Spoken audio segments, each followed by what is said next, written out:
Seguindo a nossa caminhada, Marcos, estava lá o Marcos, próspero, conseguiu múltiplas fontes de renda, conseguiu superar a sua história. Um casamento, inclusive, que eram os portões do inferno, se tornaram os portões dos céus.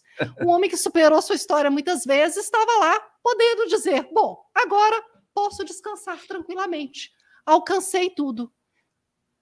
Mas apareceu Dáquila no seu caminho, professor. Você novamente estava inquieto? Me conta essa história. Esse é um ponto que as pessoas vão passar nas suas vidas e é interessantíssimo, Carol. Esse ponto é interessantíssimo, pessoal. Todo mundo vai passar por isso, tá? Inclusive, sempre lá no grupo do Mastermind, nós sentamos... Você sentar em uma roda de pessoas milionárias é interessante, porque você ouve conversas do tipo: esse ano eu faturei 450 milhões. Esse ano nós batemos 1 bi. Esse ano nós fomos mal, nós batemos 160 milhões. E assim, nossa, que pena! Médio. E dessa forma, assim, né? Eu nunca cheguei nesses patamares aí, mas eu sempre estive ali. Essas pessoas é assim: se você ganha 2 ou 3 ou 4 milhões por ano, você fica bem quietinho, colhidinho ali, porque você é um Zé Ruela, tá? Então, mas você ouve ali umas conversas interessantes, mas eu ganhei muitos milhões também, e eu cheguei aonde eu jamais imaginei. Nunca imaginei, Carol, que chegaria o dia assim que eu penso: eu vou comprar uma caminhonete zero. Eu vou lá na agência, compro, volto para casa. Eu poderia fazer isso o tempo todo que eu quisesse, mas eu não faço, né? Mas eu jamais imaginei que eu chegaria. E aí, aconteceu o seguinte: um dia se tornou tudo sem sentido. Comprar carro já não valia mais a pena. Comprar roupa de marca perdeu a graça, tá? Viajar eu não sou muito fã, não. Eu não gosto, né? Eu prefiro ficar em casa. Eu sou quase como uma árvore, né? Eu sou quase raízes.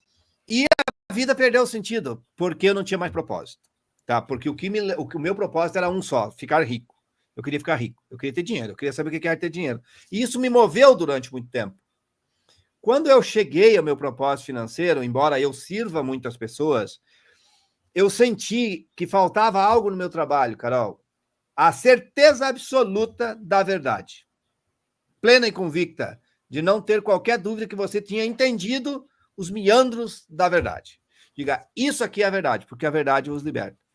E eu estava procurando, eu comecei essa pesquisa, mas eu não encontrava de forma nenhuma, né? E eu comecei a buscar em grupos, participar de um grupo aqui, outro grupo ali, fui para vários grupos de mentoria, fiz mentoria aqui e eu percebi, mas esses caras estão mais perdidos que eu, eles sabem menos que eu, todo mundo fala sempre a mesma coisa.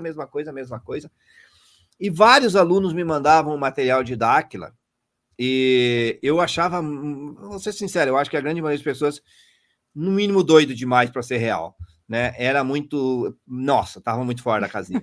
Aí eu pensava: isso aqui é feito especial, né? Quando você olha toda aquela energia, aquelas coisas. E aí, quando você chega ali para falar, então, de Id Bell, por exemplo, o famoso ET Bilu, você fica... não, isso aqui tá fora. Então, os alunos me mandaram muitas mensagens sobre Dáquila e ela foi passando na minha vida. Até que um grande mentor meu, que para mim é uma das pessoas mais iluminadas do planeta Terra, quem nunca leu, leia Greg Braden, o escritor do livro A Matrix Divina.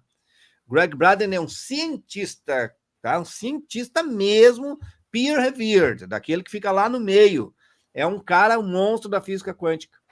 E quando Greg Braden começou a escrever O Segredo dos Pergaminhos do Mar Morto, minha gente, O Segredo de Isaías, quando ele começou a falar a verdade, a verdadeira história de Cristo que ele traz, o livro, quando ele começou a citar o livro de Enoque, e quando Greg Braden escreveu o livro, que em inglês é Human by Design, que eu acho esse título extraordinário, cara.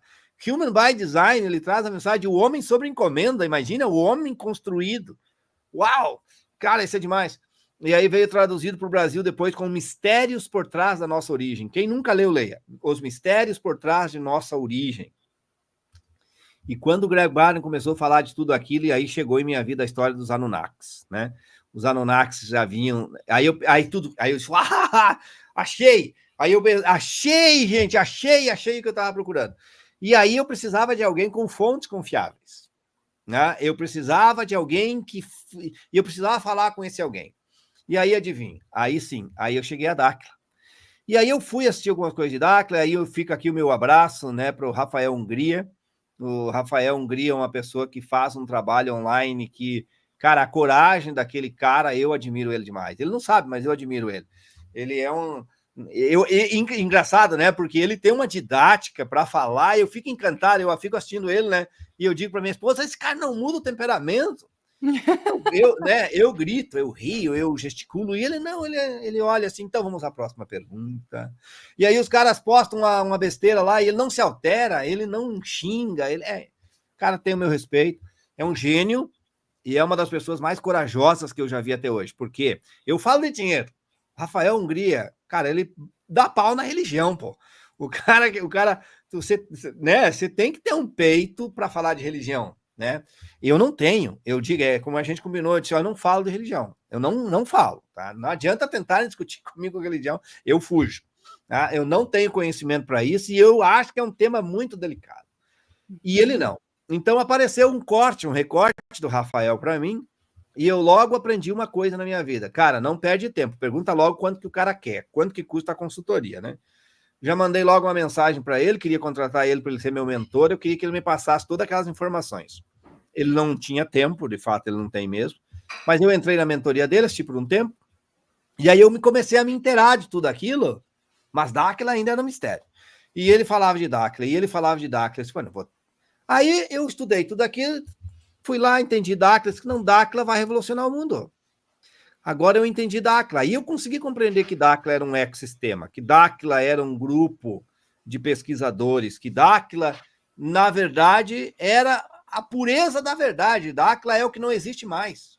Não existe mais Dáquila. Só existe Dáquila. Entende? Não existe em outros lugares. Não adianta procurar. É fundamentado, porque tem que existir um lugar, né, Carol? Tem que existir um lugar onde a verdade existe. E ela está ali. E aí eu comecei a estudar tudo aquilo. E aí sim, aí a gente chega na parte a parte mais difícil de superar, que é quem trouxe a verdade para Dáquila, né? Quem trouxe, quem está lá em Dáquila, né? Essa é a parte difícil das pessoas aceitarem que existem sim seres, eu gosto de chamar de luz, existem sim seres iluminados aqui, existem sim seres preocupados com a humanidade, trazendo a verdade. E aí eu gravei um vídeo falando de Dáquila, e aí os meus alunos me mandaram trocentas mensagens me convidando para Dáquila, né? E aí virou aquela comédia que eu contei na minha palestra lá, até a minha história, até chegar em Dáquila. E eu fui a Dáquila, né? E em Dáquila, Carol, eu descobri um tesouro.